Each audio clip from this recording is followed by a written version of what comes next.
Olá, olá a todos, boa tarde. Espero que estejam todos bem, sejam bem-vindos ao nosso webinar, Diálogos com o INEP, Sistemas de Avaliação do Ensino Superior.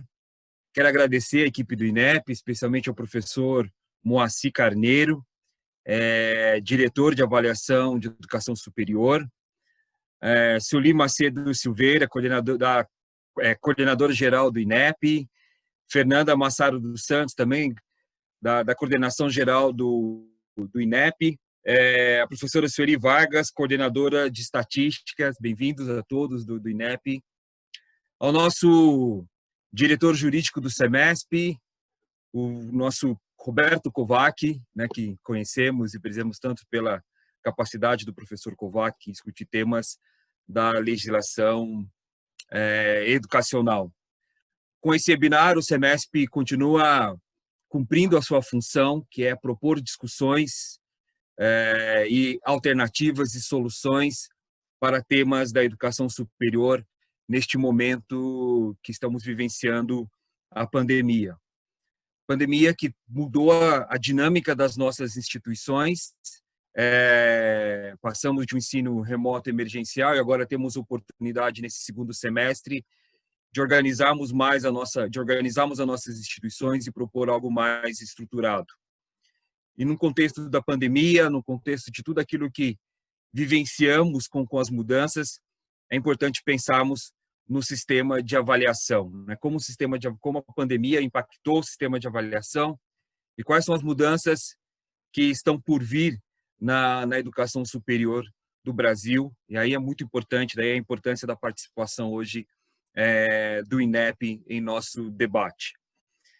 Eu quero convidar para que todos acessem ao site do SEMESP. Nós temos uma série de webinars, uma série de eventos. Amanhã nós teremos um webinar sobre como as instituições, serão 5 instituições de ensino, como elas planejaram o retorno do segundo semestre, e que nós teremos, após a apresentação, a possibilidade de debate, né? Então, vocês poderão fazer pergunta aí pelo chat, nós estaremos acompanhando. Então, vamos iniciar. Quero passar a palavra para o Dr. Kovac. Kovac, seja bem-vindo. Palavra com você para a primeira reflexão. Bom, em primeiro lugar, quero agradecer especialmente ao Dr. Moacir Carneiro por nos atender. Já acho que é a 5ª vez que temos oportunidade de fazer reunião com o INEP, e até em função da reunião motivada pelo INEP junto com as instituições representativas, que fizemos em 2 grupos, e por acaso aquele dia eu estava nos 2 e assisti o dia inteiro, né, a rave do INEP.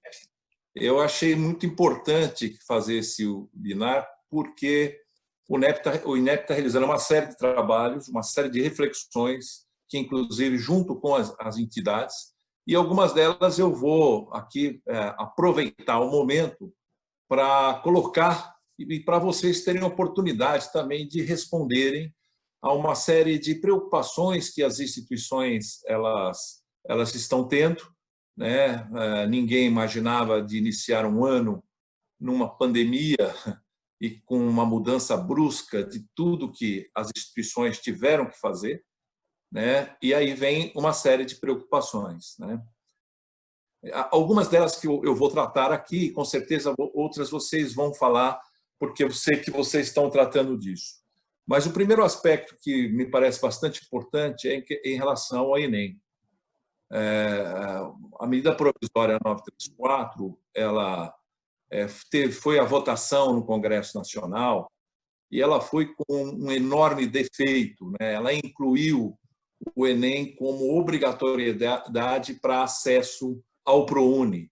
E hoje a lei não estabelece essa condição. Ela estabelece, entre as condições, também o Enem, mas não precisa necessariamente que seja o Enem. Então, essa é uma preocupação. A gente sabe que tem uma discussão no âmbito da Presidência da República, no sentido de vetar esta possibilidade, porque como o Enem só vai ocorrer em janeiro, E aí já vem uma outra pergunta: o que vocês estão pensando em relação ao Enem? Sabemos que uma das dificuldades é o distanciamento, né? Ou seja, o Enem vai custar muito mais caro, tanto que foi solicitado no orçamento de guerra um valor a mais, né? E se vão manter os 2 dias ou não, vão fazer apenas um dia, essa é uma preocupação que realmente é muito grande para o setor privado, principalmente pela falta de acesso que isso vai causar, porque o Enem sendo realizado já em novembro, havia uma dificuldade do aluno em fevereiro ter sua matrícula, com maior razão agora com um Enem sendo realizado no mês de janeiro, né? Então, é uma preocupação que o setor tem e que gostaria de colocar essa preocupação para vocês, uma vez que no âmbito do Congresso não há mais o que fazer neste momento, né? O segundo aspecto que me parece que também é muito importante, e todos nós estamos discutindo isso, é o olhar da avaliação e a revisão dos instrumentos em função do novo momento que nós estamos vivendo, né? Hoje, as escolas, praticamente todas, tiveram que alterar os seus projetos pedagógicos, né? E como que será o olhar do INEP? O que vocês estão pensando em termos de instrumento? O que vocês estão pensando em, de repente, fazer a avaliação remota?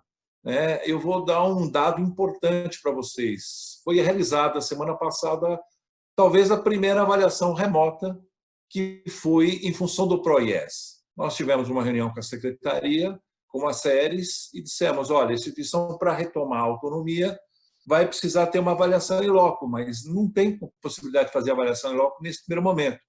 E foi feita a primeira experiência de uma avaliação remota de 3 dias, né? Então, eu acho que esse é um tema extremamente importante, considerando, inclusive, o fato da experiência que as instituições estão vivendo, né? E pelos dados mesmo que nós recebemos de vocês, que tem mais de 1.000 avaliadores no grupo de risco, ou seja, não podendo fazer uma avaliação em loco, né? E aproveitando, né, gosto muito do Moacir, né, porque ele foi um dos primeiros, né, a escrever sobre a LDB, e talvez agora é o momento de revisitar o artigo 80 da LDB para retomar a institucionalização dos projetos pedagógicos, considerando o artigo 12 e 13 da LDB e, principalmente, o artigo 207 da Constituição, que trata da autonomia universitária. Talvez seja o momento agora de rever realmente o 80 da LDB, a fim de que a instituição seja clara naquilo que ela vai oferecer, né? Se não tem até a invenção de nomes que, do ponto de vista regulatório, não existe. Nós não temos ensino híbrido, né? No ponto de vista regulatório. O que nós temos hoje é o presencial, nós temos disciplinas à distância no curso presencial, enfim, nós temos a distância e temos disciplinas oferecidas no limite de 40%. Mas estava na hora, talvez, de se alterar essa regra e a instituição, efetivamente, ela dizer o que ela vai dar. Até porque, tanto faz se a distância ou presencial, as duas modalidades têm que observar a lei dos sinais, né? E o diploma tem a mesma validade, né? Essa é uma reflexão profunda, mas eu acho que é necessária, porque nada será como antes amanhã. E se não será como antes ou amanhã, o amanhã precisa começar a ser mudado, precisa ser alterado, né? Por isso que é importante também, eu sei que há toda uma capacitação em relação aos membros de avaliação, com esse também olhar diferenciado que precisa ter. E resgatar principalmente a lei dos sinais, né? O artigo 2º é muito claro, que trata a regulação, a avaliação, o referencial dela, da regulação, é a avaliação, né? E os indicadores que, em um certo momento, se perderam para serem servidos como fonte de regulação, e aí realmente um erro, né? Porque o que deve prevalecer é a avaliação, também não pode ser perdido esses indicadores, né? Se considerar como desoneração de avaliação, como políticas públicas e outros dados também que, de fato, como fonte geradora, que é o perfil socioeconômico, ele não foi feito para isso também. Então, aí há uma necessidade de se revisitar esse aspecto, né? Então, é uma coisa que eu gostaria que também vocês abordassem, né? Eu vejo, então, que tem uma série de coisas que vocês vão tratar, e, na realidade, minha função aqui era só de motivar o debate, só de introduzir alguns temas, porque vocês vieram com um grupo grande e a valorização da fala aqui é de vocês nesse momento. E eu vou ser uma pessoa tão comportada que eu vou respeitar os meus 15 minutos que foi me dado e que pela primeira vez eu vou falar 15 minutos somente. Mas eu acho que eu preciso prestigiar o tempo de vocês. Agradecer mais uma vez, né? Já introduzir para pegar um pouco de fogo aqui na nossa conversa, mas não poderia deixar de registrar realmente os debates que estão ocorrendo no âmbito do INEP e que o semestre tem sido prestigiado nessas discussões. Tá? Agradeço mais uma vez e passo para o Fábio.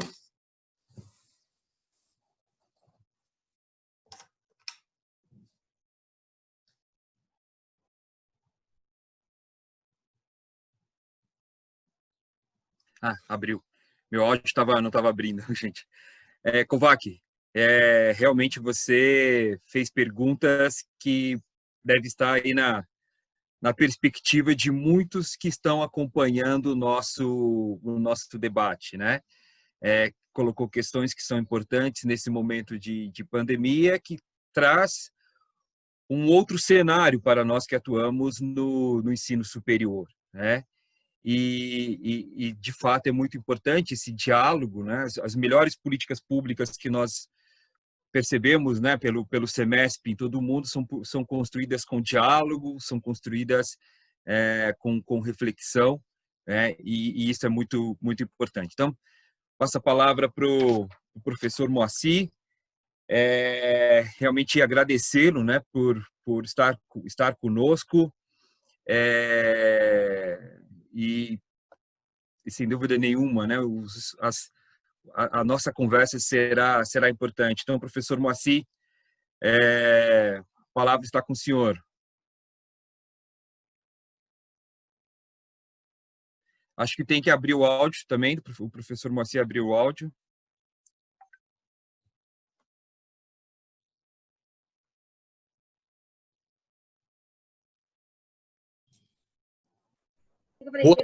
Todos estão ouvindo? Agora sim, professor Moacir. Tá bem. Então, boa tarde, Fábio. Boa tarde a todos, equipe DAIS, com a professora Sueli, a professora Fernanda, e acho que a Suzy está também. E boa tarde à diretoria do Semesp. E eu começo por lamentando não ter ouvido as palavras do Dr. Kovac, sempre muito bem alinhadas sob o ponto de vista do melhor entendimento possível para o adequado funcionamento da educação superior. Portanto, entro em nítida desvantagem, mas contando com a generosa compreensão de vocês. De início, eu gostaria de dizer que é sempre uma oportunidade muito agradável encontrar a comissão de frente do Semesp e poder compartilhar preocupações, esclarecer dúvidas, deslindar rotas e, evidentemente, dentro do possível, repassar informações de caráter projetivo, assim que possam sinalizar o essencial de uma visão de futuro a curto, médio e longo prazo, como já dito, dentro do que nos será possível dizer. É evidente que nós próprios, INEP DAIS, temos limitações perceptivas em decorrência das incertezas do contexto de excepcionalidades, eu uso o termo no plural, vivido pela imprevisibilidade das condições sanitárias, mas igualmente dos esperados novos ordenamentos de natureza econômica, legal, de gestão, de políticas. É claro, estamos no contexto do início de uma nova gestão do Ministério, e por essa razão eu usei o termo excepcionalidades. Bem, postas estas preliminares, proponho que possamos iniciar uma espécie de viagem sob o roteiro do decálogo de questões enviado pelo SENESP a nosso pedido e pelo que já nós registramos os agradecimentos. As questões que nos foram encaminhadas, tanto as questões propostas, estão cingidas, de acordo com a leitura que nós, do grupo técnico da DAIS, fizemos, a 3 eixos. O eixo das expectativas, portanto, referenciado ao que está em via de se concretizar. O eixo das perspectivas, portanto, referenciado à visão ao longe, e neste momento já temos que dizer que não possuímos uma perspicuidade de enxergar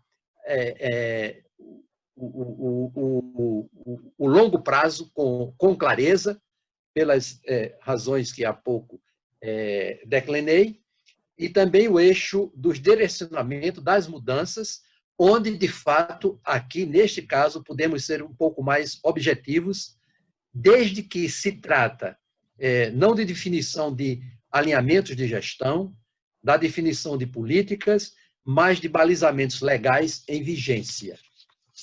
Muito bem. Vamos segmentar, e talvez essa seja uma mania de professores, vamos segmentar a exposição do olhar do INEP em 2 momentos. O momento dos assentamentos de ideias gerais da DAIS-INEP e o momento das considerações específicas de teor técnico, na visão das respectivas coordenações aqui presentes, porém dentro de um estuário de aspectos vinculados à primeira parte da exposição, que neste momento está sendo desenvolvida por mim. A esteira de foco dos pontos destacados pelo SEMESP inclui pedidos de esclarecimentos de informações sobre ensino remoto, mudança dos indicadores de avaliação das instituições e dos cursos, experimentação de novos modelos de organização acadêmica, visitas de avaliação em loco, se poderão ser feitas com procedimentos integrados, impactos decorrentes das mudanças no calendário do Enem e do ENAD, impactos onde? Na organização do calendário acadêmico e na própria formação dos alunos, e, em não havendo ENAD, a indagação sobre a permanência ou não dos indicadores CPC e CGC e previsão da criação de novos indicadores. Esse feixe de questões, no nosso entendimento, deve ser posicionado na moldura de 3 pressupostos.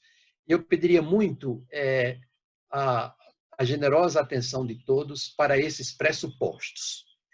O primeiro é o seguinte: a educação, como processo fenomenológico centrado no desenvolvimento humano, não vai mudar sua natureza intrínseca, independentemente do momento e do contexto que a gente vive. Repito, não vai mudar a sua natureza intrínseca. Segundo pressuposto, a educação, e evidentemente me refiro àquela que está referenciada no artigo 1º, parágrafo 2º da LDB, Educação Escolar, continuará submetida à mesma escala de valores que a sociedade nela reconhece e a ela atribui, aos mesmos balizamentos normativos em que o Estado brasileiro a enquadra, e desta forma, as disposições constitucionais, os ordenamentos infraconstitucionais, e eu estou aqui pensando neste momento, nos ordenamentos constantes do corpo da LDB, do PNE, da LBI, do PNPG, das diretrizes curriculares nacionais e dos seus desdobramentos permanecerão, independentemente do contexto, sob o destino de um cumprimento compulsório. Na prática, significa dizer que, no caso de funcionamento das instituições, PDI, projeto pedagógico, exigência de alta qualificação do corpo docente do regime de trabalho e as exigências referentes à avaliação, elas deverão, evidentemente, permanecer. O Sistema Nacional de Avaliação, portanto, não vai sofrer afrouxamentos. Poderá sofrer ocasionais adequações. Isto é possível. Bom, por que eu estou dizendo isto? Eu estou dizendo isto porque se fala muito, com muita insistência, com muita frequência, com um imenso vigor no chamado novo normal. Significa dizer que o novo normal, a partir do que eu vinha dizendo, insistentemente referenciado, e ele desajuda, e eu insisto no termo, desajuda mais a perspectiva e aos cuidados que as instituições devem ter do que as poderá ajudar positivamente. As instituições não vão ser convidadas nem convocadas para se reinventarem. Elas continuarão no seu alinhamento estruturante, fundante, como estão. Significa dizer que não haverá mudanças? Não, não significa isso. Sobre isto, nós vamos falar. O que é que se exige, então, das instituições? Na verdade, as instituições precisam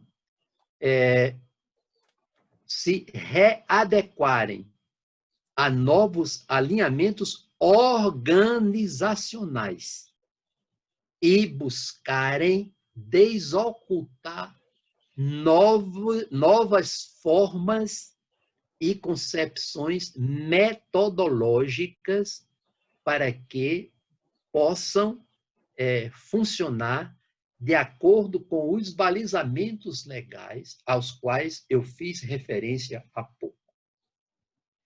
Neste sentido, eu me permito convocar uma conversa que eu tive há 5 dias atrás, por telefone, com o professor Davis Sandenberg, do Instituto de Educação da Universidade de Londres, e com o professor Antoine Laporte, da Universidade de Paris III, a René Descartes, falando exatamente sobre esse contexto que a gente vive.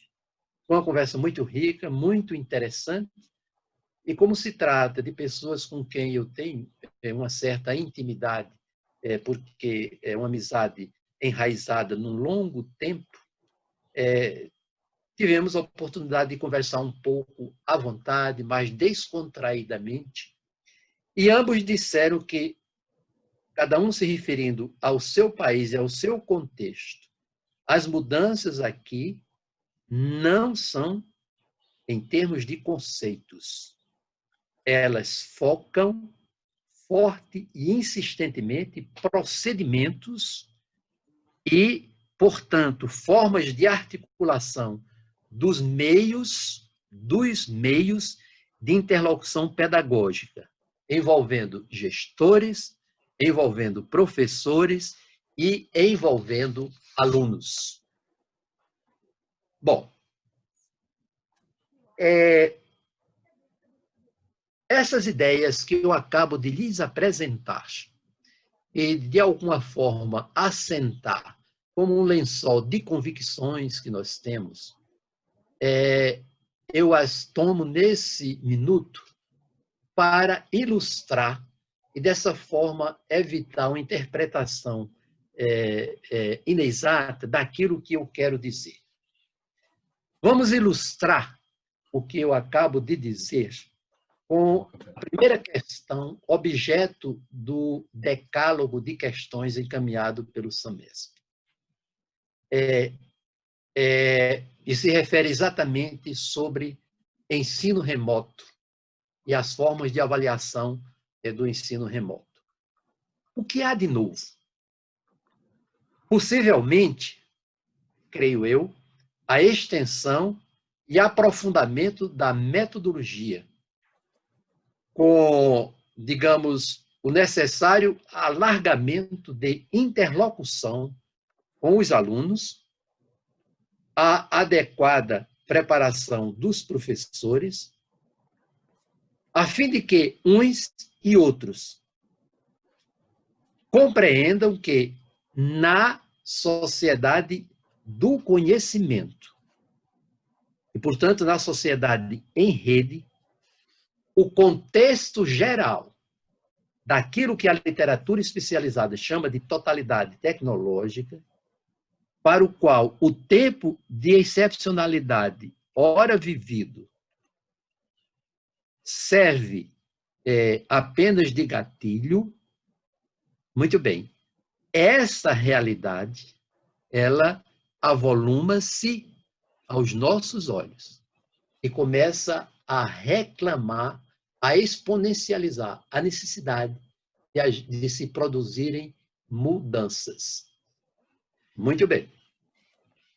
É preciso, no entanto, que nós, que cuidamos da avaliação, e nós, que somos responsáveis pelo contexto das instituições, enxerguemos que as mudanças estão na exterioridade dos formatos de oferecer a educação. Nesse mesmo entendimento, posta-se uma outra questão, contida também no decálogo das questões, posta no horizonte do ensino híbrido.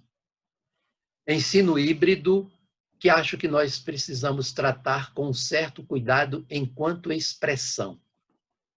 Porque a expressão ensino híbrido, ela me parece uma visão apequenada do conceito mais amplo, abrangente, dinâmico e de articulações internas de educação híbrida, cuja origem, esta sim, assenta-se já aí no início do ano 2000.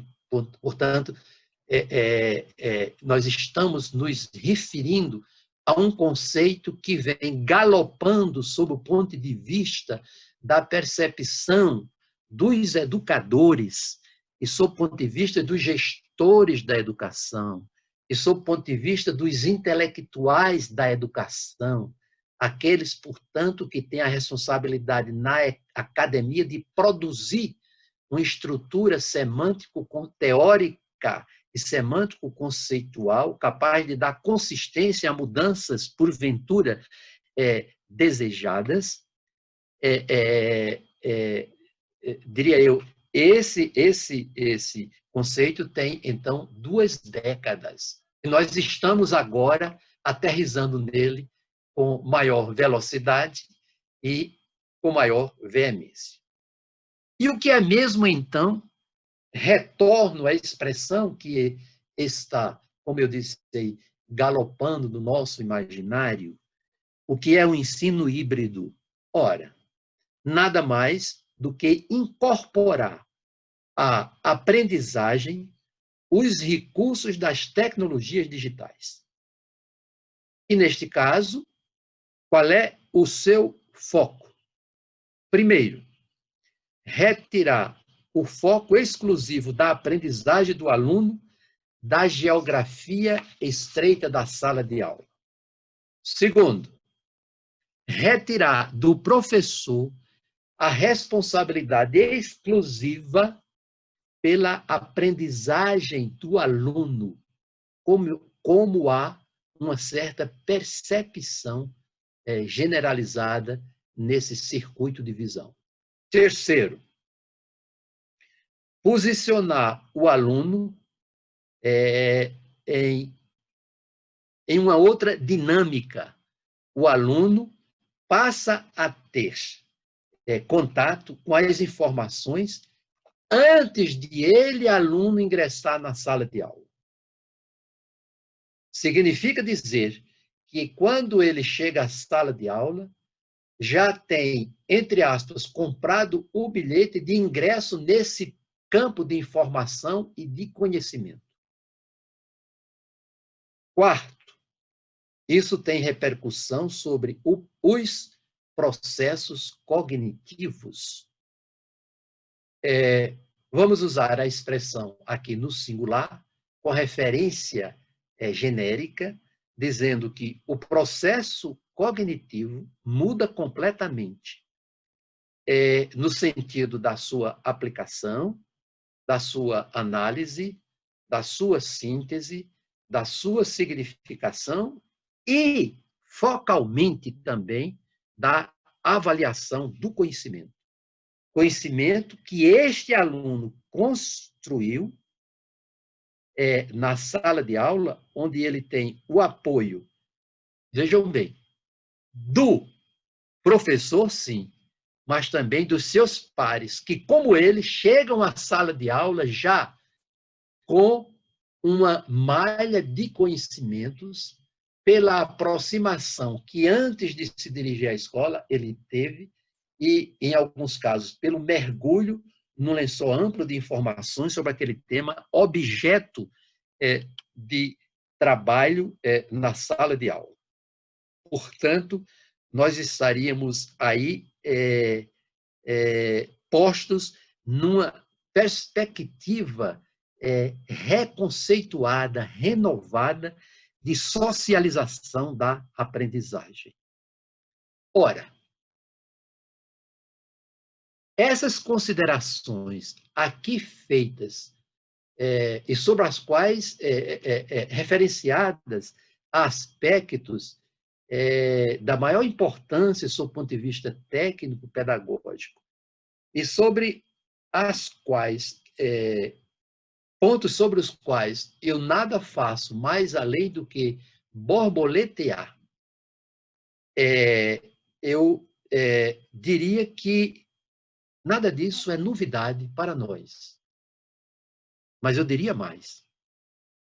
Nada do que poderá ser feito a mais, em razão dessa realidade, dessas emergências vividas, nada do que poderá ser feito a mais já não poderia vir sendo feito a menos, antes desse contexto de excepcionalidade.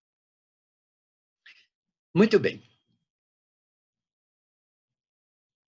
O que as instituições querem com o ensino híbrido? Bom, antes da definição dos instrumentos de avaliação pelo INEP, é necessário a gente ter alguns cuidados. O que é que nós fazemos no desenvolvimento dos indicadores? Uma longa quilometragem de estudos, discussões, debates. Sobre isso, a professora Fernanda vai logo a seguir falar. Em torno do encorpamento dos instrumentos de avaliação, dos indicadores na sua forma, digamos, já experimentada, e também na sua forma reconceituada, enquanto eles não têm uma vida fixa. Eles devem estar permanentemente em estudo, com vista a serem consentâneos com as novas realidades da evolução da ciência, do conhecimento, da tecnologia, dos formatos de organização da escola, da dinâmica da sala de aula, da formação dos professores e assim por diante. Então, é necessário, diria eu, que antes que a gente repouse um olhar mais demorado sobre os instrumentos de avaliação, que a gente se dê conta que é necessário que as próprias instituições se apropriem, sob o ponto de vista de um critério de adoção universal desse recurso fantástico, metodologicamente falando. É necessário que o corpo de normativos, e eu estou pensando aqui exatamente sobre as decisões e definições por parte do Conselho Nacional de Educação, sejam sinalizadores de forma clara e induvidosa daquilo que as instituições possam e devam fazer, para que, a partir aí desse horizonte de definição, possamos nós, INEP, retrabalhar instrumentos de avaliação, desenvolver indicadores compatíveis com essa nova realidade. E eu me preocupo muito com isto, porque existe uma crítica com a qual nós não concordamos, achamos que ela é absolutamente inconsistente, segundo a qual o ensino híbrido foca o barateamento do processo educativo, com a produção de vídeos, de filmes, documentários, e que a utilização desse material poderia ser uma forma de se ocupar uma extensão maior de tempo substituindo o professor. Claro que esse tipo de análise, de avaliação e de visão é absolutamente equivocado. O ensino híbrido é, de fato, uma abordagem metodológica inevitável, absolutamente necessária em contexto de totalidade tecnológica. É um convite para que nossas escolas, nossas instituições se voltem a enxergar como elas próprias produtoras de mudanças e de avanços no desenvolvimento dos processos e procedimentos de aprendizagem. E o que nós temos que fazer é exatamente perceber a riqueza desse enfoque e sobre ele trabalhar no sentido de que a escola possa ser reconceituada nos seus procedimentos organizacionais. Bom,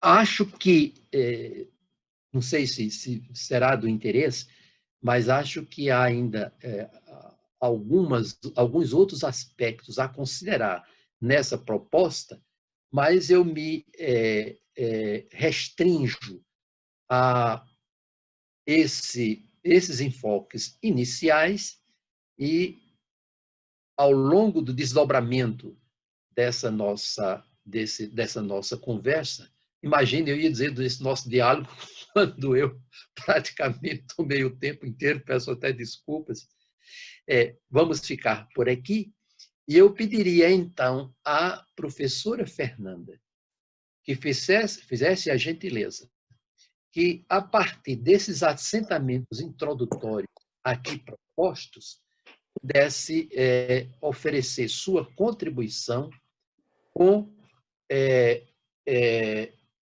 um conjunto de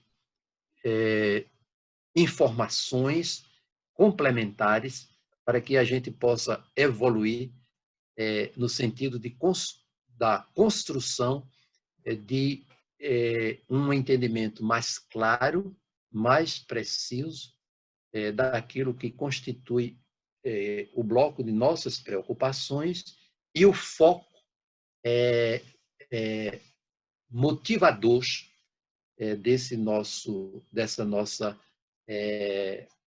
videoconferência. Professora Fernanda, por gentileza. Obrigada, professor Moacir. Boa tarde a todos. Boa tarde, Fábio, Dr. Kovac.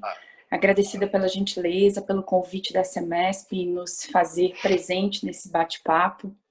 Estendo meus cumprimentos aí a todos os participantes, em especial aos técnicos do INEP, que estão todos presentes e online conosco. Faço registrar a presença da professora Suzy e do professor Ulisses. Ambos coordenadores atuam diretamente na equipe de coordenação de controle da qualidade e faculto também a palavra a eles, caso queiram complementar a minha fala, estejam à vontade. Nós trabalhamos sempre em regime de parceria dentro da coordenação. E quando nós fomos convidados, Fábio e Dr. Kovac, para participar desse momento, logo nos surgiu a questão quais seriam os pontos que seriam importantes para essa escuta ativa. Claro que eu vou fazer alguns comentários, mas eu deixo bem à vontade os participantes, caso tenham perguntas que não sejam respondidas por mim nesse momento, por uma questão até de esquecimento, fiquem bem à vontade em ponderar. A gente está aqui para fazer uma troca. O INEP, pontualmente na gestão do professor Moacir, tem envidado esforços para fazer uma escuta ativa com todas as entidades representativas da educação superior. Nós fizemos aí uma maratona no mês de fevereiro e no iniciozinho aí de março, antes da pandemia, e conseguimos ouvir 11 entidades representativas. A esse exemplo aí eu cito vocês do SEMESP, a BMS, CONIF, as católicas, as comunitárias, enfim, nós temos registro desse contato, então acho que a gente tem avanço sim para compartilhar com vocês. E entendo que tudo que aconteceu na pandemia, de certa forma, estacionou um pouco o trabalho que vem sendo realizado. A gente continua com os debates virtuais, mas a gente entende que há uma necessidade de retomada de um contato, tão logo seja possível, né? Eu recebi por escrito algumas questões do tipo, como ficarão os indicadores de qualidade, especificamente o CPC e o IGC no ano que vem, posto que não haverá o ENAD?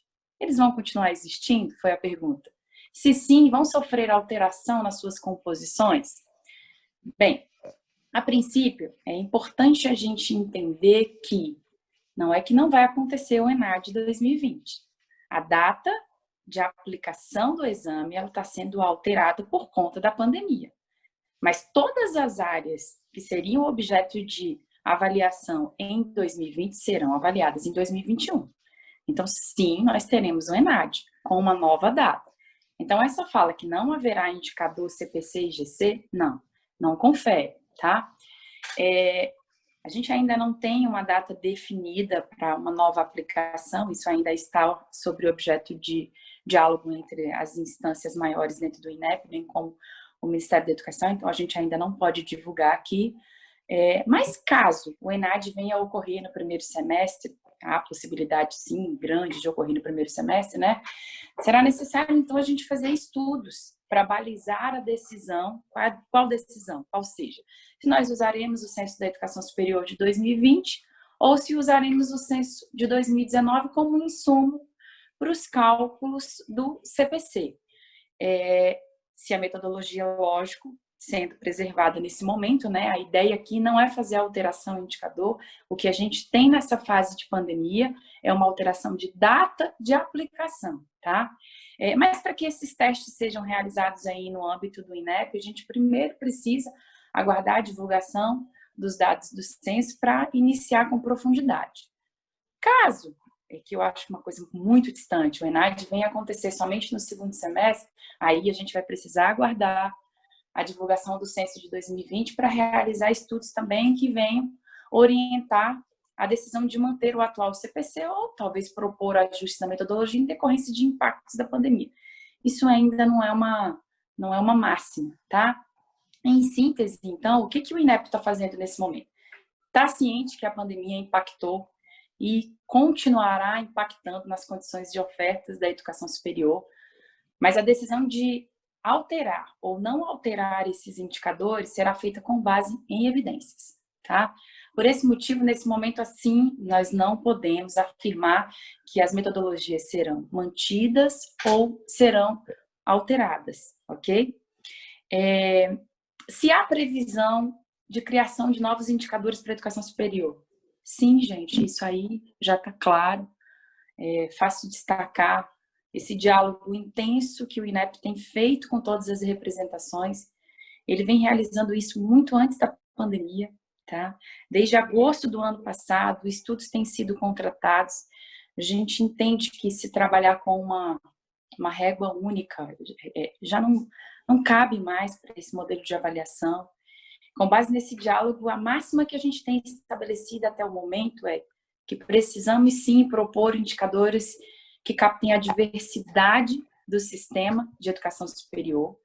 Nós pretendemos, então, por exemplo, focar nas diferenças do grau acadêmico, se os cursos são de bacharelado, de licenciatura, se são tecnológicos. Queremos dar um enfoque diferenciado nesses indicadores, na modalidade de ensino, quer seja presencial ou à distância.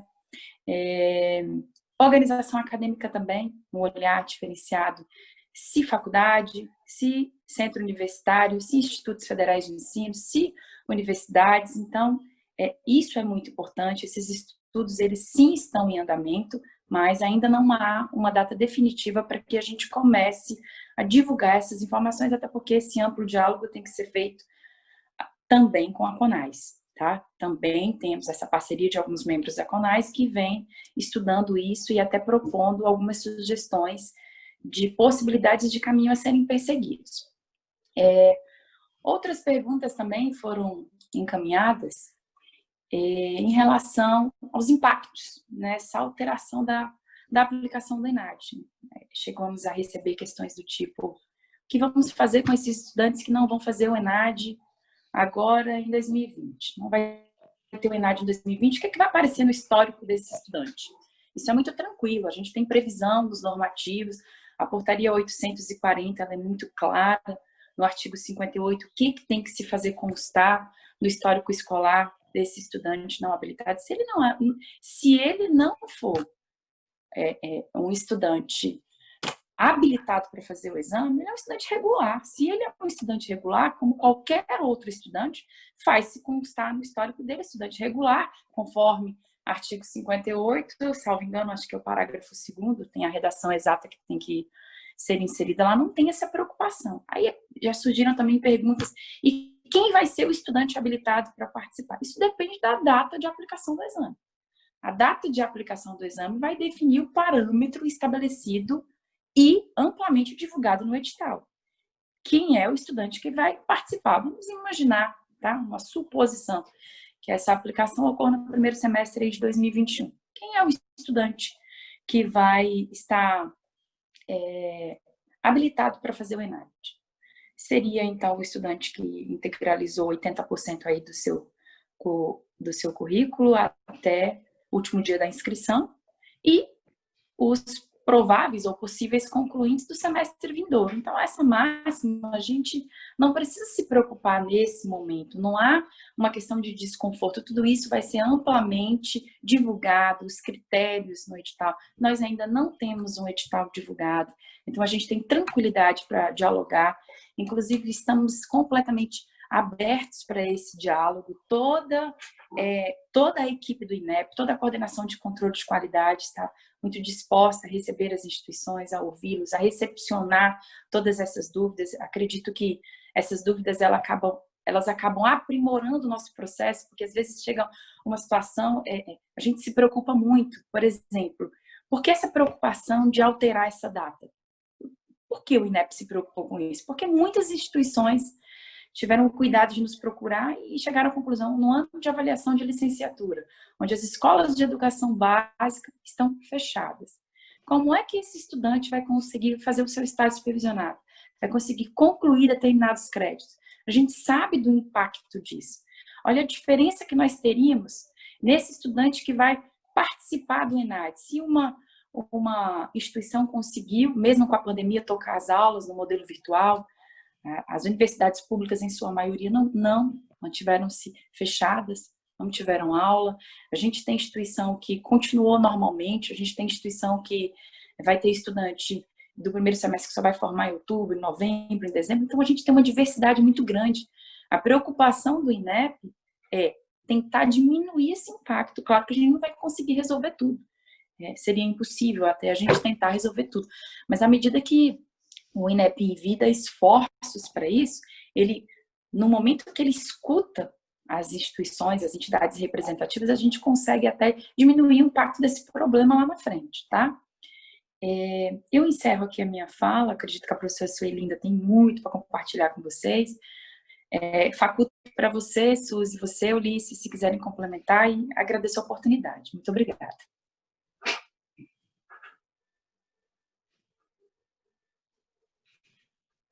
Suzy? Desculpa. Não, acho que a Fernanda assim, apresentou bem o que a gente está trabalhando, o que a gente está sensível, sim, a essa situação da pandemia. A realidade é outra, então isso deve haver uma retração do ensino superior, deve haver, inclusive, uma alteração na percepção do estudante de como esse ensino está sendo ofertado, e isso pode impactar diretamente na maneira como ele vai responder os questionários. E aí, com isso, também impactar o CPC. Então, nós, juntamente com a coordenação do Ulisses, a gente também já está analisando isso, né, para ver qual é a melhor maneira da gente buscar essa percepção de uma maneira que a gente consiga filtrar um pouco, talvez até fazer análises de indicadores que considerem um pouco mais a série histórica do que o ano, mas isso tudo ainda são possibilidades, isso é importante. Então, a gente está ciente, está sensível, claro que, no sentido, a nossa intenção não é jamais, nunca prejudicar nenhuma instituição, né? O que a gente sabe é que essas condições de oferta, que já eram diversas, agora estão muito mais, então são calendários que estão sendo diferentes, são condições tecnológicas, umas mais simples, outras mais complexas, e que impacta diretamente nesse ensino que está sendo realizado, mas são as condições que as instituições estão conseguindo fazer agora mediante uma situação de exceção. Então, é só nesse sentido para... Assim, eu sei que a ansiedade, a vontade de dizer, nossa, INEP, vocês vão mudar o CPC, entendo essa preocupação, né? Mas nesse momento, como a Fernanda falou, a gente não tem condições agora de afirmar. Eu vi algumas perguntas que fizeram aqui sobre as áreas que serão avaliadas, né? Isso também o Ulisses poderia falar, sobre 2021. A nossa previsão é que as áreas de 2021 também sejam avaliadas em 2021. Então, a gente teria, não sei se um único ENAD ou 2 ENADs, isso está no âmbito da alta gestão do INEP, né? Mas o que importa é que as áreas que foram avaliadas em 2020 serão avaliadas em 2021, e as áreas de 2021 também estão sendo previstas para serem avaliadas em 2021. Acho que talvez tenha alguma outra pergunta que, se o Ulisses quisesse posicionar. Ok? Obrigada.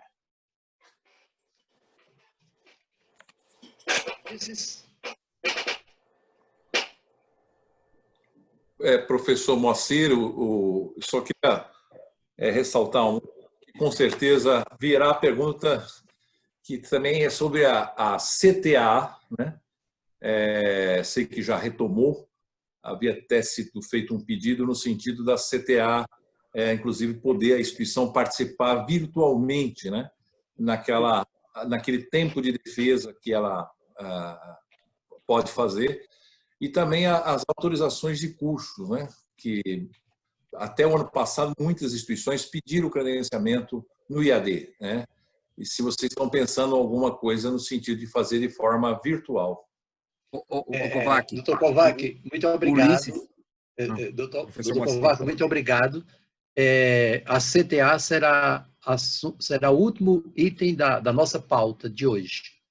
E o segundo ponto que o senhor levantou será objeto de referência logo a seguir, um pouco mais adiante. Ulisses? Muito obrigado. Boa tarde, pessoal. Meu nome é Ulisses Teixeira, eu sou coordenador de gestão de exames lá no INEP. Eu vou só me deixar à disposição aqui para caso apareçam mais perguntas, porque eu sei que o tempo está muito corrido e ainda temos a fala da Sueli, mas acho que as explicações sobre o ENAD, a manutenção da avaliação de todas as áreas que estavam previstas em 2020 e em 2021, para além da avaliação que já aconteceria em 2021, isso já foi bem explicado ali pela Suzy. E se aparecer mais alguma pergunta, ao final, fico aqui à disposição. Obrigado, professora Sueli. Boa tarde, doutor Kovac. Boa tarde, Fábio. Boa tarde a todos. Obrigada pela oportunidade de estar aqui nessa tarde e poder falar, né, um pouco mais sobre aquilo que compete ao INEP, mais especificamente aquilo que compete à Diretoria de Avaliação da Educação Superior. Então, agora eu vou falar sobre a avaliação externa em loco, né? Começo falando pelo fluxo, né? Eu já vejo aí no chat que tem aí algumas questões já colocadas e aproveito para esclarecer, então, aquilo que compete ao INEP em relação a esse processo de avaliação externa em loco, né? Ou seja, realizar as visitas para as instituições e para os cursos, naquilo que se refere ao que está proposto pelos sinais, e como o Dr. Kovac bem disse no início, que é um referencial para a tomada de decisão regulatória. Então, eu começo esclarecendo por uma pergunta que está aí no chat, dizendo como ficam as visitas? Vai ter visita esse segundo semestre? Teve uma ocasião em que o INEP, ele autorizou o funcionamento dos cursos e depois fez a visita dos laboratórios na ocasião do reconhecimento. Então, para falar dessa questão, desse fluxo dessas instituições que aguardam a visita, eu começo esclarecendo que ao INEP compete realizar a visita, né? Então, para isso, ele tem que conceber, ele tem que planejar, ele tem que executar tudo aquilo que diz respeito à realização dessa visita às instituições e aos cursos. Então, não cabe ao INEP tomar uma decisão se ele vai desonerar algum tipo de visita para algum tipo de ato, ou como que isso pode acontecer. Isso é uma competência regulatória. Só para esclarecer, então, que se isso aconteceu em algum momento, não foi uma decisão, uma competência do INEP. E eu esclareço isso para a gente começar, então, a compreender a situação, então, desse fluxo. Fomos pegos, né? Ninguém esperava, né, que a gente fosse, da noite para o dia, entrar numa situação dessa que nos foi imposta. E começo falando, então, sobre esse fluxo, né? No dia 17 de março, quando, então, nos foi colocada a condição toda imposta pelos decretos que todos conhecem aí, né? Da Organização Mundial da Saúde, de todas as questões relacionadas à segurança em relação à pandemia Covid-19, estávamos com centenas de avaliações designadas, centenas de avaliações em processo de designação, em preenchimento de formulário, momento de postagem de relatórios de CPA. Então, fomos obrigados, né, a paralisar todo esse fluxo. E isso foi feito, então, todo esse fluxo ele foi sobrestado. E a partir de então, a equipe NADAS, que é responsável por cuidar desse processo, que é a equipe da avaliação em loco, da coordenação geral de avaliação em loco, não se aquietou um dia sequer. Nós começamos a acompanhar esse fluxo, a chegada desses processos na fase INEP, vindo das séries, com a condição para uma devolutiva com um relatório de uma visita, e começamos a estudar esse fluxo e ver as possibilidades de como dar a garantia a essas instituições, que essa sempre foi a grande preocupação do INEP, como garantir a essas instituições a continuidade de seus funcionamentos, das suas ofertas, com a regularidade que o sistema requer, mas também a garantia dessa oferta com qualidade aos alunos que dependem, né, dessas instituições para a sua formação. Essa foi a nossa preocupação. E começamos, então, a pensar lógico que naquele momento não tínhamos ainda essa condição de um período tão longo para a retomada dessas visitas, né? Trabalhávamos inicialmente com uma expectativa de uma retomada das visitas no início do mês de junho. Chegamos a nos organizar para essa disponibilidade dos avaliadores e a retomada. E esse cenário, então, todos conhecem, não preciso de entrar nele, todos já sabem o quanto se agravou, e a nossa dependência externa é imensa em relação a essa retomada das visitas. Então, começamos já desde início de abril, estudando esse fluxo diário que chega no INEP, separando por blocos, né? E o que significa isso? Blocos, estudando esse fluxo por blocos de atos autorizativos, né? Aqueles processos que estão numa condição de permanência no sistema, ou seja, os processos que estão em fluxo para visita, para o reconhecimento dos seus cursos, renovação dos seus cursos e recredenciamento de instituições. Aquele bloco de cursos, de novos cursos para instituições que já existem, ou seja, novas autorizações. E aquele bloco em fluxo para aquelas entradas, o que chamamos de entradas novas no sistema, né? Credenciamentos novos com autorizações novas. Foi muito importante a gente analisar, acompanhar esse fluxo dessa forma, porque a partir de então começamos as tratativas com as séries.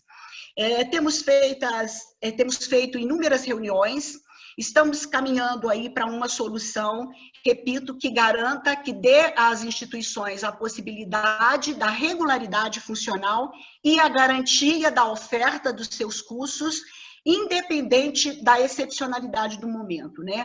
Essa é uma questão que, em qualquer que seja a situação, isso precisa de ficar garantido, é uma responsabilidade das instituições, e a gente sabe que elas são todas muito bem intencionadas e cuidam dessa questão, e estão cuidando. A gente tem percebido isso nos encontros que temos realizado com as instituições.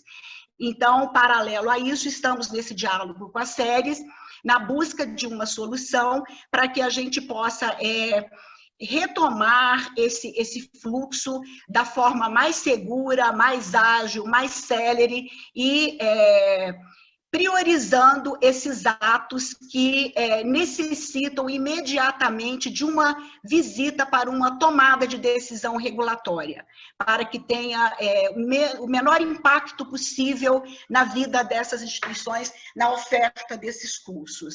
Então, estamos aí, o doutor Kovac já comentou aí também na sua fala, se o INEP pensa numa visita remota, nós temos pensado e trabalhado todas as possibilidades, né? Ela não está descartada, mas nas atuais circunstâncias, na circunstância de excepcionalidade, e olhando o processo como um todo, né? Estamos falando de mais de 30 mil cursos, né? De graduação, mais de 36 mil cursos, mais de 2.500 instituições. Não é um processo tão simples. É claro que a gente não tem isso tudo em fluxo no mesmo momento para avaliar, lógico, mas a gente tem que pensar nas especificidades que cada avaliação dessa requer. Então, talvez pensar nesse modelo não seria tão ágil quanto tentar buscar outras soluções.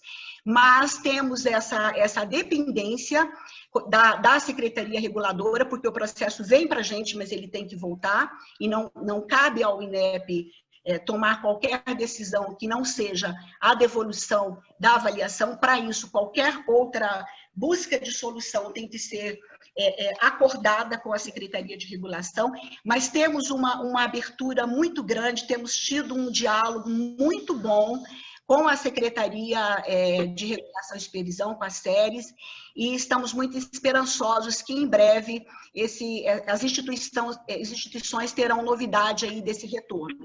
Paralelo a isso, estamos cuidando dos protocolos de segurança para que tanto os avaliadores quanto as instituições possam executar essa tarefa de uma forma mais perto possível da segurança que o assunto requer, e também entrando em contato com as instituições para saber a disponibilidade, porque esse é outro panorama, né? Não temos, assim, ainda no momento, tanta disponibilidade das instituições para receber essas visitas. Então, em relação a esse fluxo, era isso que eu queria comentar e dizer que o nosso dia a dia dessa equipe tem sido debruçar na busca de uma solução mais rápida, mais segura e garantindo, então, essa condição que eu repito, de uma regularidade funcional para as instituições, para as SERES em termos de tomada de decisão e, principalmente,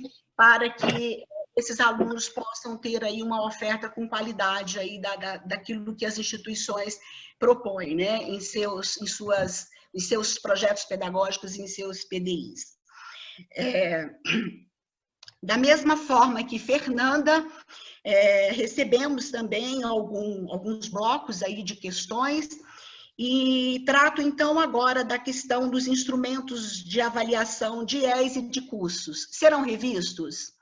Sim, independente desse momento, né? Nós já estávamos, isso está no planejamento dessa coordenação, esses instrumentos que entraram em vigência em 2017, entraram então em processo de avaliação, né, sendo acompanhado esses resultados, o desempenho desses instrumentos que entraram em vigência em 2017, mas as avaliações começaram em 2018, então acompanhamos todas as avaliações realizadas em 2018, 2019, e já em julho de 2019, a equipe já se debruçou numa revisão desses instrumentos. Então, chegamos no início desse ano já com uma proposta de um novo modelo, embora mantendo a lógica, né, a característica matricial, a lógica dos critérios de análise, mas pensando em uma revisão dos objetos de avaliação. Uma outra questão que foi discutida, foi estudada, é aquilo que, de repente, se confunde muito, né? O que significa o indicador de um instrumento de avaliação externa e o que significa os indicadores produzidos pela qualidade, por exemplo, né? Então, a gente está definindo bem o que são esses objetos que fazem parte da verificação in loco, sempre com a visão formativa, indutora de qualidade. Então, estamos revisando esses objetos de avaliação, entrarão aí em vigência, assim que possível, instrumentos mais enxutos, o que não significa a perda da qualidade ou de quantidade de objetos que deveriam ser analisados, pelo contrário, mas também olhando em blocos aqueles critérios que precisam de ser verificados, né? Mudando a lógica de categorizar esses critérios de análise que fazem parte dos instrumentos para que os atributos que contém esse critério de análise para um determinado objeto de avaliação possa ser mais claro, trazer qualificadores que, de fato, a instituição ou qualquer usuário interessado nesse processo olhe ali e entenda o que significa, o que se quer em termos de avaliação de qualidade preconizada pelos sinais, aquele objeto de avaliação possa mostrar com que qualidade aquilo está sendo ofertada. Também a separação em atos, né? Existe um estudo, né, que fazemos em função de todos esses resultados que É preciso separar, por exemplo, o momento do reconhecimento do curso, o momento da renovação, são situações diferentes de oferta, de momento, daquele estudante que está passando por aquele período do curso. Então, tudo isso está sendo repensado, reconstruído para um novo modelo de instrumento para avaliação externa. Em relação a esse momento, né? Como que esse instrumento ele vai poder... Vocês estão pensando nisso? Isso vai ser considerado? Sim, ele vai ser considerado, mas, como bem disse o professor Moacir, o norte desse instrumento, o norte desse processo de avaliação externa é o PDI, é o PPC, são as DCNs, né? Então, isso não vai alterar, isso não vai mudar. O cuidado que temos tido é como vamos propiciar às instituições a atualização da sua oferta. E aí volto para falar em relação ao fluxo que temos, porque também existe uma tramitação processual em fluxo e com permissões dadas tanto pelo CNE quanto pelas séries e oportunas, necessárias para uma condição de oferta excepcional para o momento. Então, a gente está acompanhando, sabemos que esses documentos, vamos chamar assim, esses normativos, eles têm um prazo de vigência, né? Eles são acompanhados, tanto a 544, como a resolução 5.9 do CNE, elas têm essa característica da excepcionalidade, estão sendo acompanhadas pelos órgãos reguladores, que têm tido bastante atenção nisso, para permitir que as instituições possam oferecer os seus cursos, dar continuidade aos seus calendários acadêmicos. Então, temos acompanhado isso, mas sem perder de vista que o instrumento tem aí como norte principal o projeto pedagógico do curso, as DCN, no caso dos cursos, e o PDI, no caso da avaliação institucional. Temos tido cuidado, sim, nessa análise, mas, assim, ele não será um instrumento que vai ter um olhar único para esse momento, não. Ele terá que ser capaz de identificar, né, de trazer e comprovar, principalmente, aquilo que a instituição está ofertando, que é ela que se apresenta em momento que antecede a visita e diz no formulário eletrônico de avaliação que ela preenche, no projeto pedagógico que ela posta, no PDI, como que ela está ofertando aquele curso ou oferecendo aquela proposta institucional, né? Então, assim, estamos assim, acompanhando, sim, com bastante cuidado, mas o instrumento não vai perder a lógica dele, que é, independente do momento, conseguir não só mostrar a qualidade da oferta no momento, mas também induzir constantemente uma qualidade com oferta. É possível integrar as visitas de avaliação?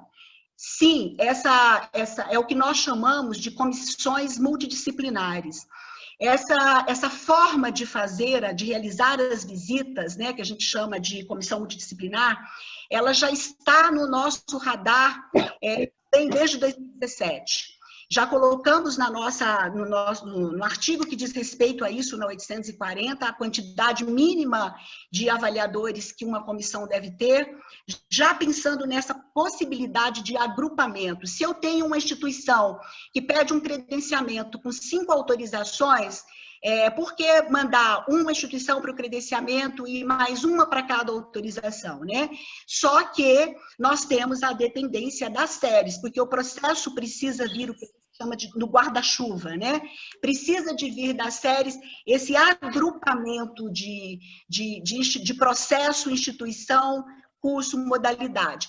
Mas estamos também fazendo um esforço para ver como que a gente pode dar andamento ao fluxo que está na nossa fase com essa lógica independente neste momento de excepcionalidade, que venha, que retorne para as séries para vir nesse guarda-chuva, mas como que a gente pode já fazer isso com esses processos que estão na nossa fase, ou seja, como a gente poderia agrupar, né? Temos a dependência de sistema, mas está em desenvolvimento, temos também nos debruçado para que a gente possa colocar em prática prática, o mais rápido possível, a designação de comissão de forma multidisciplinar. Perfil do avaliador, haverá novas capacitações? Sim, constantemente, né? Temos evoluído bastante. O primeiro passo foi aumentar o quantitativo desse banco de avaliadores, né? E agora nós trabalhamos, depois da inclusão de novos avaliadores, que tivemos aí um quantitativo, mais de 6.000 novos avaliadores, trabalhar o processo de formação. E agora, neste momento, dependendo da condição de retorno dessas visitas, sim, esse banco será trabalhado, será readequado, será readaptado para a necessidade do momento. O que significa hoje ter um perfil de avaliador com experiência em AD?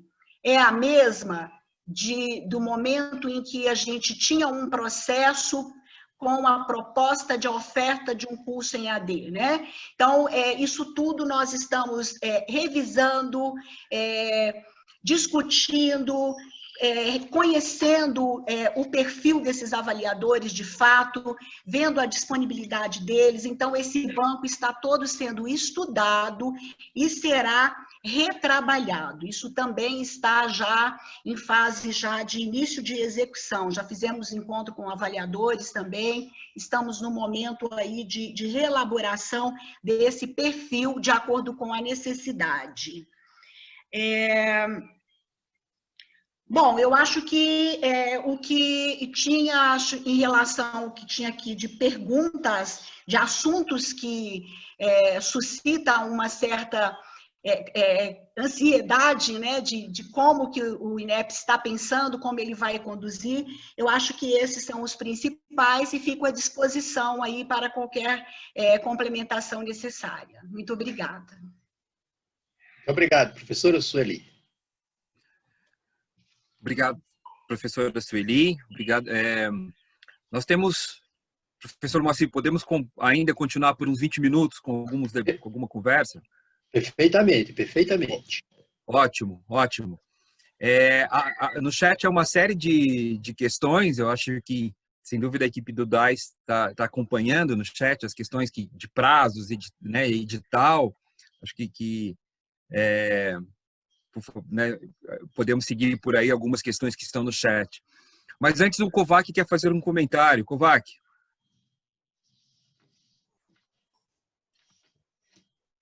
A professora Sueli falou uma coisa que realmente é correta, que várias das soluções que precisam depende muito de normas que são editadas, no fundo, pelas séries e não pelo INEP. Isso realmente procede. Nesse sentido, até as entidades representativas, desde o primeiro-ministro, quando assumiu, até o último, e já tem uma audiência também com o ministro atual, né, aguardando o agendamento, tem uma série de propostas que visam realmente simplificar os processos, né? Porque acho que a grande dificuldade das instituições é não tornar o INEP e o MEC atividade fim. Na verdade, a atividade fim da instituição é efetivamente a educação, né? E a gente já tem alguns problemas de naturezas regulatórias, porque ciclo de 3 anos, com tempo de credenciamento e credenciamento de renovação de 5, mais a Lei 10.870, que disciplina a possibilidade de ser um período maior.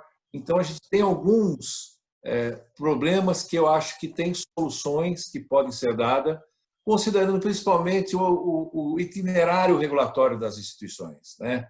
A gente vê faculdade, às vezes, sendo submetida a cada 3 anos o recredenciamento, né? E não é fácil, realmente, por tudo que demanda um processo de avaliação. Então, eu só queria fazer esse registro, acho que é um aspecto que depende, obviamente, de governança, né? Porque depende das séries e depende também do INEP, mas muita coisa depende realmente das séries. Essa solução que foi dada agora, da avaliação remota, para efeito de monitoramento do PROIES, foi uma solução que veio rápida, mas que ela pode ser olhada e examinada à luz de processos também de avaliação de instituições que já estão há anos, né? Uma universidade que já tem os 4 mestrados, tem os 2 doutorados, no censo verifica que ela já cumpriu tudo isso, e, no fundo, 2 itens que são extremamente, 3 itens que são extremamente necessários, aqui foi falado, mas eu vou citar mais um. Óbvio que o projeto pedagógico e o PDI são fundamentais, e tem ainda a avaliação, né? A comissão própria de avaliação. A comissão própria de avaliação ainda não recebeu, na minha visão, o tratamento adequado que precisaria, para não ser algo simplesmente de preenchimento de formulário, mas seria algo que tem que tornar público, a sociedade, os atores têm que conhecer e tem que ter um valor diferenciado, né? Para respeitar, principalmente, a palavra da instituição, né? Porque, no fundo, a comissão própria de avaliação, ela tem todos os atores, tem professor, tem auxiliar de administração, tem membros da comunidade, né? E ainda a CPA, ela não foi dado por inteiro ainda o seu verdadeiro valor. Tivemos, acho, algumas experiências interessantes. A Portaria 40, ela definiu algumas formas de possibilitar a dispensa de avaliação em loco, né? Já tivemos até avaliação de reconhecimento do IAD com base no presencial, replicando o ato de avaliação, porque aquele momento estava completamente paralisado, e aí a instituição dependia do primeiro reconhecimento para ampliar polo, né? Então, eu acho que as entidades, e vocês têm dado ouvido e dialogado com o segmento privado, eu queria só fazer esse realce aí que eu acho que é importante. Não sei se o professor Moacir, se quer comentar algo, ou alguém da equipe da DAIS. Na verdade, o Dr. Kovac chama a atenção para aspectos de altíssima relevância. Um deles é sempre desejável, no campo objeto de nossa atenção nesse momento, que todos os esforços feitos para o aprimoramento na avaliação, eles precisam considerar, na medida do possível, sem comprometer o padrão de qualidade, precisam considerar o aspecto da simplificação dos procedimentos de avaliação.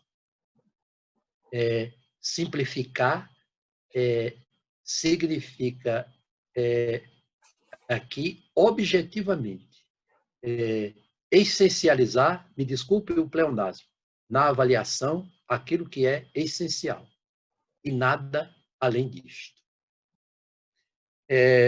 Um segundo comentário, a partir das ponderações do Dr. Kovac, é que, de fato, é importante, é necessário que a gente se debruce em levar em conta e em valorizar o aspecto da densidade acadêmica institucional. Você tem uma instituição que tem, além de um reconhecido padrão de ensino, uma memória institucional de qualidade confirmada e expressa através na esteira de cursos que oferece em nível de graduação e, sobretudo, em nível de pós-graduação. Evidentemente que isso comete a essa instituição uma densidade acadêmico-institucional que não pode ser desprezada. E, por fim, um ressalto a respeito da questão da escala de valores, capaz de acudir também os traços diferenciados de cada instituição. Esse é um aspecto de grande complexidade sob o ponto de vista de operacionalização dos níveis da avaliação, mas é um aspecto que precisa também ser ponderado, no sentido de que ele, de alguma forma, esteja contemplado. Mas, felizmente, os procedimentos de avaliação são sempre procedimentos transitivos e, portanto, processos abertos à contínua e permanente melhoria, retificação, ajustamentos e assim por diante. Por isso, tanto a professora Fernanda como a professora Sueli destacaram de forma muito precisa e clara que, de fato, nós não trabalhamos com um sistema fechado. Nós trabalhamos com um sistema que, estabelecido por força de uma necessidade de tratamento isonômico às instituições, ele é permanentemente analisado, considerado, discutido e reponderado em suas várias dimensões com vistas ao seu aprimoramento. Eram esses os comentários.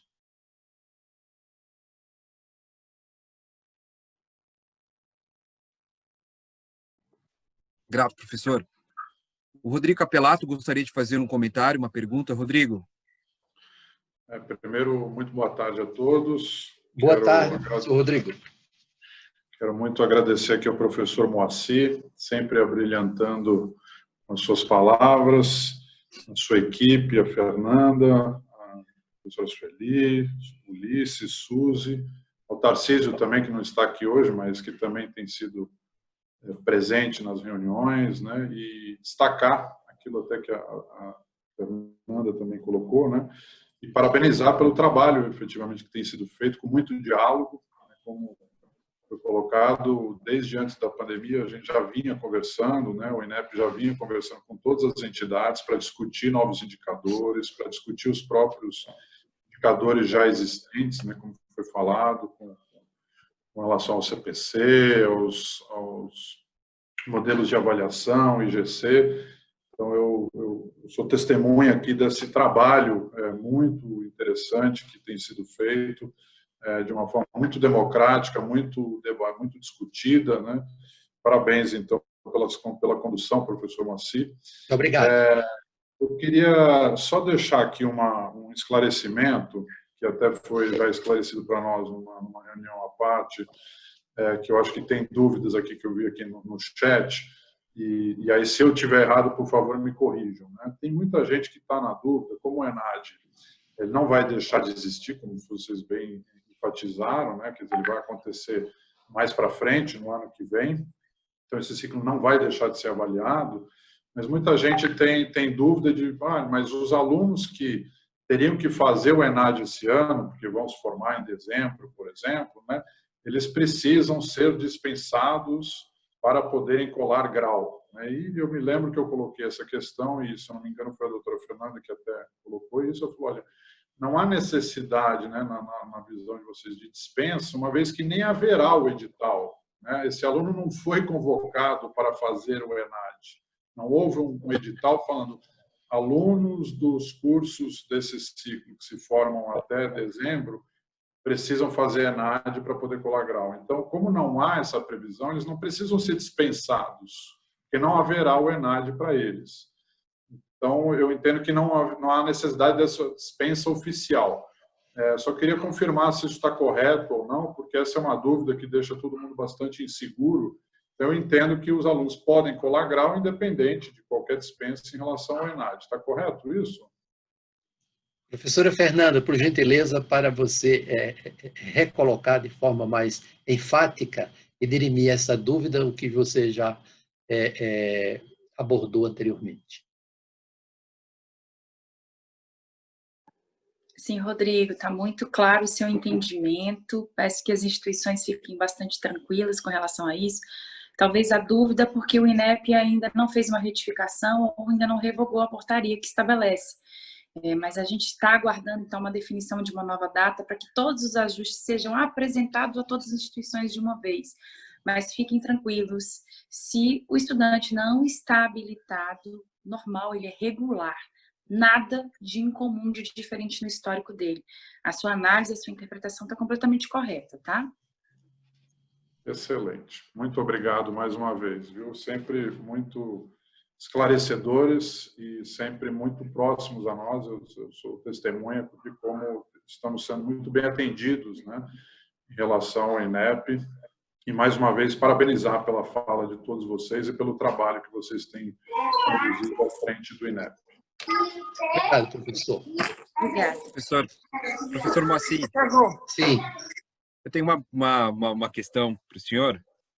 Na sua fala, né, o senhor comentou que os pilares da avaliação, né, como PDI, projeto pedagógico, corpo docente, estrutura, vão permanecer e precisam realmente permanecer como pilares, né? E que não se espera uma reinvenção das instituições, mas sim que elas possam olhar no currículo, nas metodologias, na capacitação docente, né, que o senhor colocou da questão da tecnologia, na questão de como os jovens aprendem, no engajamento dos jovens. Aí seria um caminho, né? No uso eu gostei do termo uso da educação híbrida, né? Quer dizer, me parece que o senhor mostrou um caminho, uma trilha para a inovação. Quer dizer, olha, uma trilha para a inovação passa pelos aspectos acadêmicos, né? Talvez seja aí que as instituições elas podem talvez repensar ou qualificar seus projetos acadêmicos, não só para enfrentar o momento que nós estamos vivendo, mas é o que provavelmente vai permanecer no ensino superior, né? Pelo contexto, pela uma sociedade mais digital, por uma sociedade mais tecnológica. Estou correto, pela mudança do perfil dos jovens, né? Pelo acesso que nós temos à comunicação e à tecnologia. Estou correto na análise, né? Está aí o caminho da inovação que as instituições devem focar? Perfeitamente, perfeitamente. Nós precisamos compreender que não seria razoável exigir das instituições, quando adequadamente estruturadas, uma mudança tão radical que tivessem que abandonar essa estrutura, sob o ponto de vista do enfoque material e sob o ponto de vista de concepções pedagógicas, para se reinventar. Na verdade, haverá a necessidade de novos alinhamentos, sob o ponto de vista organizacional, de readequações e da incorporação de dimensões metodológicas plurais. Na verdade, nós temos que reconhecer que nossas instituições precisam melhorar o ritmo de incorporação de matrizes tecnológicas que possibilitem os alunos a praticarem no ambiente da sala de aula a cultura tecnológica com a qual eles convivem fora da sala de aula. É preciso fazer não apenas uma aproximação dessas duas realidades, mas uma interpenetração dos constituintes dessas realidades, fazendo com que a totalidade tecnológica que está no mundo fora da escola represente um elemento de irradiação e de contaminação positiva para uma totalidade de alinhamentos cognitivos capazes de acelerar o processo de, ensinar o aluno a pensar. 2, afastar a falsa ideia de que o desenvolvimento cognitivo ele sofre um estacionamento a partir de um certo momento da vida. Isso não é verdade. nós continuamos no processo de desenvolvimento cognitivo ao longo da vida. 3, que esse processo cognitivo ele precisa de agentes de ativação e que as tecnologias poderão ser instrumentos de um valor incomensurável para esse processo de ativação. 4, ao trazer o aluno para esse novo contexto, é necessário não apenas colocá-lo como ator na sala de aula, mas como autor do próprio processo de aprender. Porque, assim sendo, nós estamos valorizando a dimensão da autoavaliação.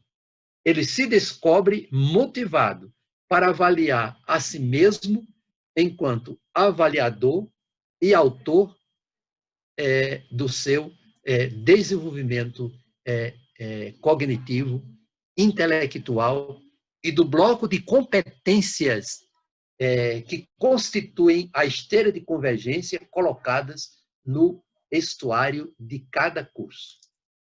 Então, o seu entendimento corresponde exatamente à ideia que eu procurei transmitir. Bem, muito obrigado pela análise e parabéns pelos comentários, né?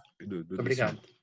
A Fernanda quer falar? Acho que levantou a mão. Fernanda, quer algum comentário? Sim, eu só quero registrar que nós tivemos aí muitas perguntas aí no chat e que algumas perguntas foram destinadas aí à coordenação de qualidade. A professora Suzy e o professor Ulisses conseguiu responder todos os participantes nominalmente. Se tiver passado alguma pergunta que a gente não tenha conseguido se manifestar, fiquem à vontade para encaminhar para o e-mail, até para o e-mail do semestre, o professor Kovac, Fábio, Rodrigo, fazem chegar nosso conhecimento e nós vamos dar retorno, tá? Agradeço, obrigada. Ótimo. Obrigado, Fernanda. Ô, Fábio, se você estiver de acordo, eu pediria que, nesse momento, em atenção à solicitação do Dr. Kovac, que a professora Sueli pudesse nos dar uma informação atualizada sobre o funcionamento da CTAA. Aliás, um item que está na nossa pauta, na pauta DAS, muito fortemente presente nesses últimos dias. Perfeito, sim. Professora Sueli, por gentileza. Muito obrigada, professor Moacir. Antes, se me permite, eu quero só voltar à fala do Dr. Kovac e dizer para ele que, paralelo a toda esse movimento, né, por força do momento, de todas as adequações, revisões e necessidades do que diz respeito à avaliação externa em loco, nós temos aí uma proposta que a gente chama aí de um novo cenário para avaliação externa, e a autoavaliação, ela vem muito forte nesse novo cenário, né? É preciso que ela tenha um protagonismo maior. Isso é necessário e está aí no bojo aí das nossas mudanças aí, pensando em um novo cenário para a avaliação externa em loco. Bom, em relação à CTAA, essa instância também, não vamos voltar a esse histórico, né, o porquê que aconteceu essa extinção, foi por força de um decreto, acho que é de conhecimento aí se não de todos, pelo menos da maioria. Esse decreto ele tratava das condições, né, para comissões, colegiados, instâncias desta natureza. E a CTAA, como não estava em lei, então ela acabou entrando aí nessa necessidade de uma extinção. E buscamos, então, desde o primeiro momento, essa possibilidade de volta, mas buscando também uma recriação em conformidade com a necessidade dessa instância, né? Para que ela tenha um fluxo célere, bastante transparente, eficiente, o que sempre foi, né? Essa instância sempre foi uma instância muito justa, muito comprometida, mas ela ainda estava criada num modelo que já vinha aí ao longo do tempo. E com isso, então, chegamos a esse modelo que foi tornado público aí, uma portaria que recriou a CTA, dividindo, então, em subcolegiados, em 7 subcolegiados, conforme a classificação CIMI, né, pelas áreas aí, as grandes áreas dos cursos, e um colegiado principal. E, bom, então retomamos capacitamos todos os membros, né, em torno de 74 membros que compõem esses subcolegiados. Todos foram capacitados, tiveram capacitações de 2 dias, e demos início, então, retomamos, então, essa instância, né? Retomamos as reuniões, fizemos, o mês de julho foi o primeiro mês das reuniões, e o que acontece? Esse modelo que hoje está posto, ele, de fato, ele é muito funcional, ele permite um fluxo bastante rápido, considerando que, no modelo anterior, nós tínhamos... As reuniões aconteciam de forma presencial, os membros desse colegiado vinham para Brasília, passavam 3 dias, e a gente, então, fazia essa votação em 3 dias. Agora, nesse modelo, nós temos reuniões praticamente todos os dias, né? Às vezes de manhã e às vezes à tarde. Esses subcolegiados são presididos por um técnico da avaliação, da Coordenação Geral de Avaliação em Loco, né, que é quem conhece, quem participa, quem elabora, quem é responsável por pensar e executar todo esse processo de avaliação em loco, que tem como resultado o relatório de avaliação. E, então, o que acontece? A experiência que tivemos já nesse primeiro mês de funcionamento foi de fato, que esse modelo vem trazer um ganho para essa instância, mas temos aí um complicador, que foi esse fluxo que ficou paralisado, né, durante esse tempo de espera para essa retomada e submetida a todas as questões jurídicas necessárias. Então, agora, passado esse primeiro mês, como o professor Moacir disse, estamos fazendo uma análise de como essas reuniões aconteceram, em termos de tempo, em termos de discussões, em termos da necessidade da revisão de um cronograma, na necessidade de algumas adequações, para que a gente possa resolver este problema que hoje é consequência de um fluxo que ficou paralisado, aguardando um andamento de reuniões regulares para que esses recursos fossem analisados e dado, então, o retorno devido aí às partes interessadas, instituições ou Secretaria de Regulação.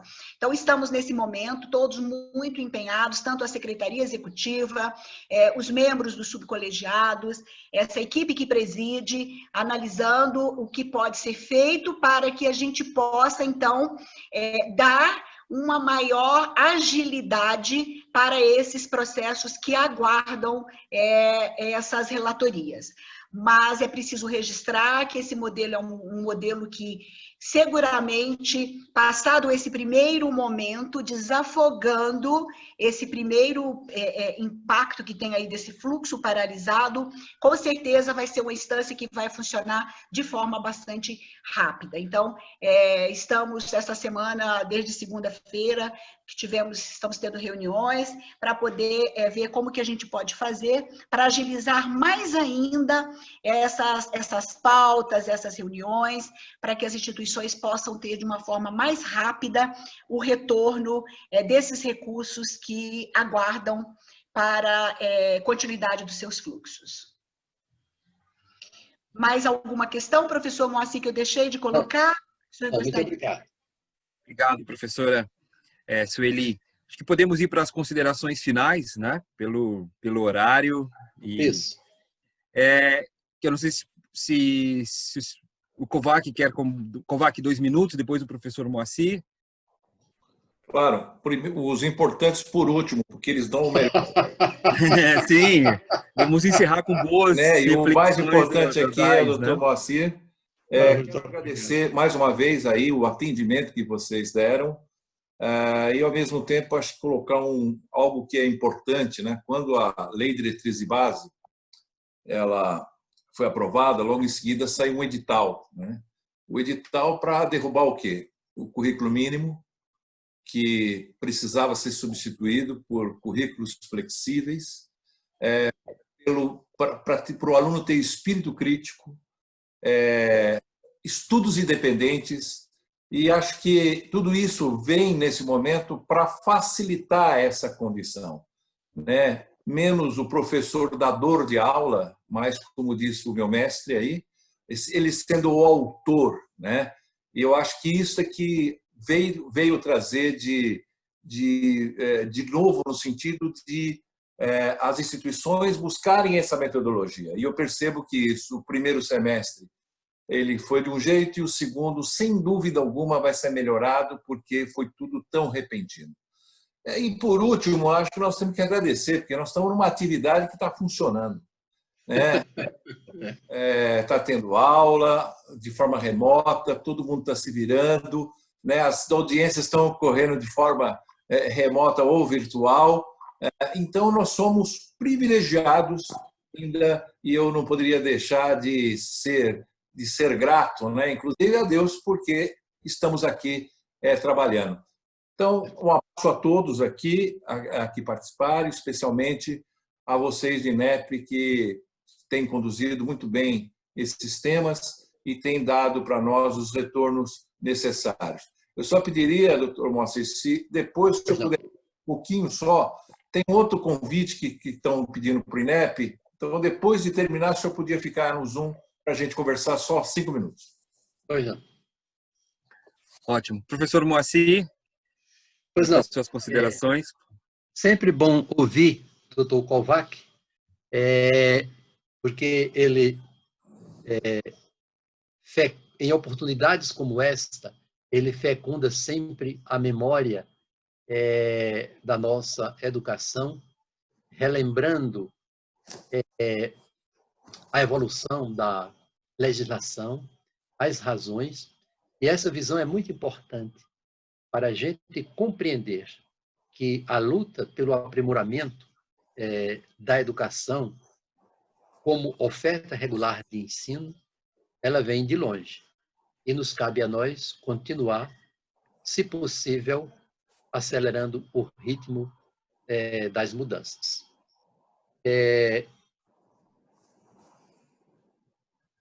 As agendas que nós realizamos com o semestre são sempre muito interessantes, ricas, pela oportunidade que elas oferecem de a gente percorrer diferentes temas, aspectos, dimensões e problemas da educação, e assim a gente crescer pessoal e institucionalmente. Por isso, em nome da presidência do INEP, em nome do presidente Dr. Alexandre Ribeiro, quero agradecer o convite para a realização dessa videoconferência. Quero agradecer aos representantes da entidade aqui presentes, o Dr. Kovac, o Dr. Rodrigo Capelato e ao Fábio. Agradecer à equipe técnica das duas coordenações, das 3 coordenações aqui presentes, a equipe técnica do INEP, que dão uma contribuição inestimável sob o ponto de vista da melhoria da visão de pontos críticos da organização da educação superior, e aos quais eu aproveito a oportunidade para agradecer publicamente, e sem os quais, certamente, eu não conseguiria fazer a pilotagem da DAIS com as referências positivas que foram feitas ao longo desta agenda de trabalho nessa tarde. Gostaria de deixar como um registro final a necessidade de a gente compreender que a rota dos procedimentos de avaliação compreendem duas etapas, como a professora Sueli destacou, a etapa séries e a etapa INEP. E que é bom a gente não perder de vista que a etapa séries, ela não apenas está articulada com a etapa INEP, mas elas se interpenetram, uma se completa na outra, para garantir exatamente a avaliação, uma consistência sistêmica e, sobretudo, o exercício de uma política de Estado, sem o qual fica muito difícil se reduzirem as distorções que existem na educação e as distâncias que existem na oferta educacional quando é referida a diferentes segmentos da sociedade. A todos aqueles que nos veem e que nos ouvem, fica os calorosos agradecimentos do INEP e um pedido a Deus no sentido de nos preservar a todos. Todos nós responsáveis pela administração de nossas vidas e todos nós responsáveis pela melhoria dos padrões de qualidade da oferta da educação superior. Que Deus nos preserve. Muito obrigado. Nossa, professor Moacir, que mensagem bonita, muito simpática. Isso, acredito que isso reflete aqui nos comentários do chat, né? A quantidade de pessoas elogiando, tá aqui o Davi Santos, sabe as palavras, professor Moacir. Muito obrigado por ter aceito o nosso convite. E que equipe o senhor tem, né? Porque muito atenciosos responderam todas, acho que todas as questões, foram no chat, responderam. A qualidade das falas, né? A seriedade como conduzem os trabalhos, nós do semestre acompanhando, dialogamos muito com a equipe da DAS, e agradecer essa parceria, Semesp e DAS, e com certeza continuaremos conversando, porque temos valores muito semelhantes, né? Todos nós queremos a melhoria da qualidade da educação superior no país e o fortalecimento do nosso sistema de educação.